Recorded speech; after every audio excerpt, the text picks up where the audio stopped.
Gamers, welcome to the channel. I hope you're doing well. Thank you as always for joining me. Today I wanted to bring you a quick game review. If you haven't seen my other game review videos yet, please check those out. I'll leave a link to that right up here.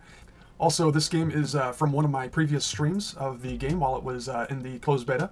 And so if you were interested in checking out any of the VODs for those, I'll leave a link to that as well up here. Anyways, I thought this game would be an interesting one for me to review, as this is one where I was using the King Crab one base all-in aggression strategy that became pretty popular during the closed beta. And so I wanted to show you real quick what I did in this game and how it worked for me. And I was going up against a very strong opponent here. However, I believe he was trying out his own new strategy to try to counteract my one base all in here. And it didn't work out too well for him. Sorry for the spoilers, but so I think he was just testing out something new here. It didn't work out too well for him, but I figured regardless of that, it would still be interesting for me to kind of share my thoughts on this game. Also, if this is something that you enjoy, please leave a like and subscribe to the channel. And then also, if you're interested in having your own gameplay reviewed, if you took any of your own gameplay footage, or if there's anybody else in particular that you would want to see gameplay review of, please feel free to let me know in the comments below, and I'd be happy to take a look at that. Anyways, so let's get into this and break it down. Should be a quick one here. And let's get started here. So I tech straight into the King Crabs, which was actually an accident. I didn't mean to do that at first. That wasn't my initial plan or strategy going into this, but I accidentally did it. But I have already had practice and experience with this strategy beforehand, so it wasn't anything new to me here, but I just thought that would be interesting to mention. And so here I'm just popping out some recalls, of course. With the recalls, I feel like this strategy is a little bit more difficult to pull off. They aren't the perfect combo with the King Crabs, as these recalls are very slow, obviously. And so you just got to be careful with the recalls, not to let them get picked off too much before the first initial fight, because the King Crab rush is all about waiting till that King Crab comes in line and then massing up as big of an army as you can get, basically, and then just pushing your opponent's base to take them out as quickly as possible. So with the recalls, you just got to keep that in mind and try not to lose anything since they are very slow. I'm just going to skip forward a little bit here until we get to some action. And here it looks like he brings some Blink Hunters out, so this is kind of revealing what his strategy is to me. And it's definitely an interesting one. I'm going to back it up just a little bit here, though, so I can see what exactly happens. I see the Blink Hunters coming, and I'm trying to kite away, kind of, and do a little bit of damage to them. And so you can see that fight didn't turn out too well for me, but not too bad, not the end of the world. So like I was saying, you've got to be careful with those recalls, because they can be pretty easily picked off by quite a few units if you're not quick to recall with them. And their recall ability takes a little bit of time to actually go off as well. So something you got to be aware of. He does a good job of catching me off guard with these Blink Hunters. So now I'm wondering, he's gone up to 2 bases. He's pumping out some Blink Hunters. Is he planning on teching up soon, because he still hasn't teched up yet? So, or is he just planning on trying to defend with Blink Hunters only? So it'll be interesting to see what his strategy is going forward here. Most of the time, people do not defend with the Blink Hunters or any kind of anti-air against the King Crab rush. So I bring my recalls back. I'm grouping them up to go back out again. The King Crabs are online now, so I'm bringing them out. I know he still hasn't teched up yet, so I'm safe to just go all in here then. Since my opponent hasn't teched up, I have the advantage, or at least I should, assuming that I don't just throw away my army here. As long as I position them correctly and keep them together, then I should have the advantage here, because I have the King Crabs, of course. So the King Crabs should do pretty well against anything that he throws at me, pretty much. So I'm bringing all of it over as quickly as I can. And I just want to see what he's doing with the rest of his army. So it looks like he's got some Blink Hunters that are trying to either cut off reinforcements here, or perhaps even go for my workers. However, again, I'm not too concerned about this at this point, because he still hasn't teched up. So I don't want to necessarily give him any free value here. or anything like that.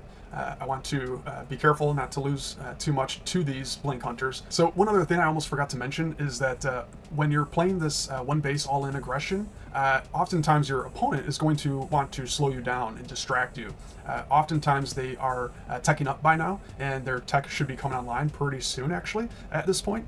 They're going to try and distract you with small groups of armies and core units like this, whether it's some blinks that are trying to cut off reinforcements, or they might even just attack your main army, the king crabs, before the king crabs get to your base. But really all they're trying to do is distract you away from their base and trying to stall long enough for their tech to come online. So keep that in mind when you're playing this strategy, and just beeline straight for their base, and try to ignore as much as you can whatever army they might be trying to distract you with.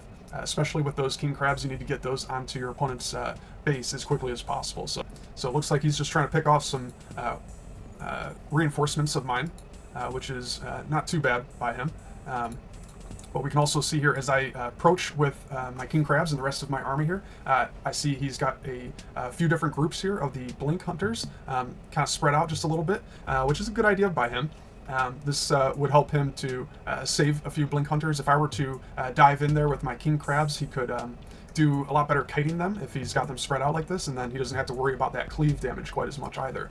So it's a good move by him to set his blink hunters up in this way. But because I see this in advance, I know this isn't going to be the best fight for me to take.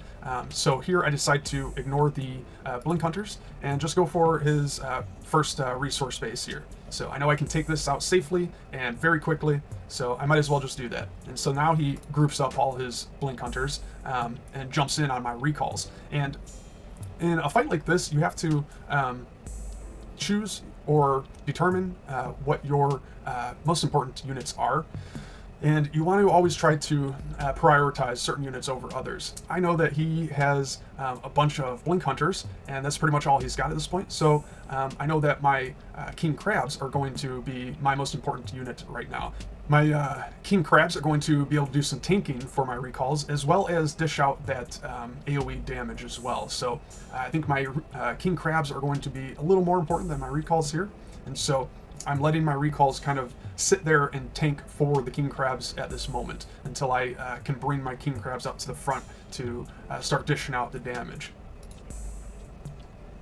So I move my king crabs in for the attack, and then I see, even before he blinks actually, I'm already anticipating that he's going to move his blink hunters back into his workers, and he's just going to keep trying to kite me. So especially up against blinks, they can be very slippery and tough to chase down.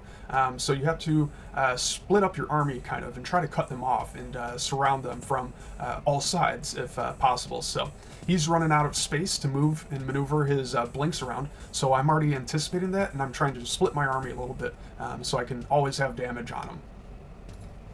And so I kind of catch him off guard here and just clean up the rest of his army. And I still have some more army reinforcements of my own coming in. And you can see once I clear out all of his blink hunters, I clean them all up, and then I just have my king crabs go wipe out the rest of his workers. The quicker I take down his workers, the sooner I cut off all of his reinforcements, because that'll cut off his resources, obviously, and he won't be able to resupply then. So I clear everything out, and there we go, it's GG. So that was one of the easier games I had with this king crab one base all-in strategy. And so that was partly because my opponent was trying a new strategy. However, if I wasn't careful, he could have possibly focused down my king crabs there and possibly have stabilized against my strategy. So it's just something to keep in mind, not to get overconfident in a situation like this where you have a clear advantage. You just don't want to get too overconfident and throw it all away, because that's still possible, and I have done that plenty of times in the past. So it's something you always got to be on your guard for. Anyway, this is just one of the many ways that the king crab one base all-in strategy can kind of play itself out. Depending on what your opponent is doing, it's going to look quite a bit different. So I might do a few other game reviews of this strategy and show you some of the different ways that it can play out and how you can play that. But I thought it'd be interesting to kind of showcase this one here first and go from there. Anyways, I think that's going to do it for this one. Thank you guys as always so much for watching. If you enjoyed this, please leave a like and subscribe to the channel, and I'll see you again soon in the next one.